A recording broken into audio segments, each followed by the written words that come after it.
first of all, 3 minutes, huh? Okay.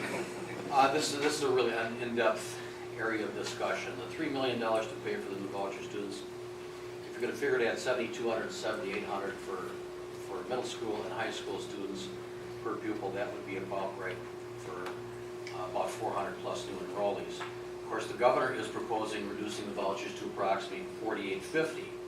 So that brings the number down considerably. This also assumes that there's 400 plus new enrollees in the choice program from Racine alone, and that's unlikely, to be high with the lower per pupil amount. Statewide, we have entry points that are also included in this that are kindergarten, first grade, and ninth grade, and so that would play into this. Currently, Racine has had those in place. The state has not. Milwaukee has no entry level, but they are at the 300% of poverty level, same as Racine, and that is maintained in this budget also. Like Mark said, the 185% is what it was for statewide, but Racine was originally on GPR dollars and it wasn't coming off the categoricals. That would change on the governor's new choice. So I think when we look at this total issue, we have Racine is more, I think, in line with Milwaukee, and that's why they have the 300% level. I was surprised when that we thought it went down 185%, but then found out that it was at 300%.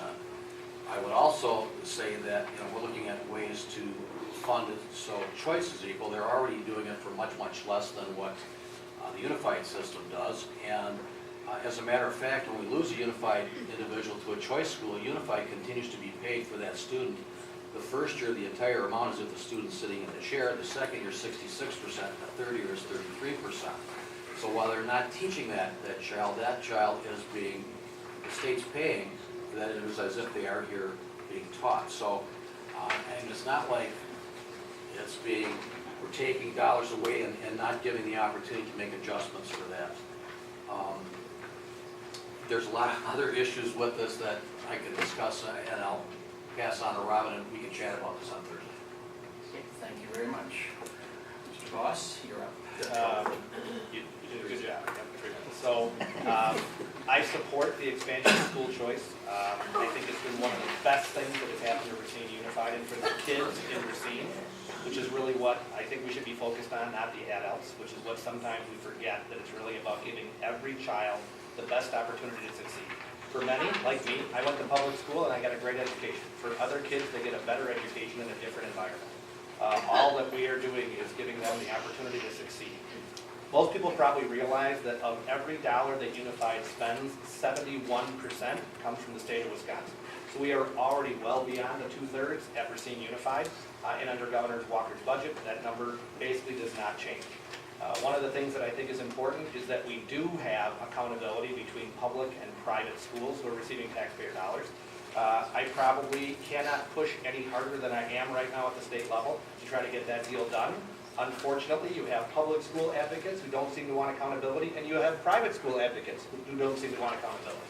So unfortunately, that is the one topic that private and public schools really agree, and I am just in opposition to that. I think that if you get taxpayer dollars, you should be held accountable for the results that you actually produce.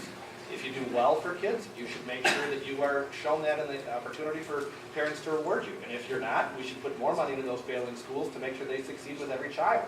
It is not about punishment, it is about making sure every child graduates from high school ready to work and support themselves. One of the things that I am disappointed in is Governor Walker's new funding mechanism really takes from a district like Racine to put into a pot to help others statewide. I am intending to fix the school funding formula that Governor Walker put in the budget. I think it might be closer to what is happening in Milwaukee, where you have some local effort and more state effort. But I certainly think that as we educate kids, to expect that there will be no property tax effort behind educating kids who are in our community, I just don't think that's fair. And that's why, even though 72%, 71% of the budget for Unified come from the state, there still is local effort and should be the exact same way for the voucher program.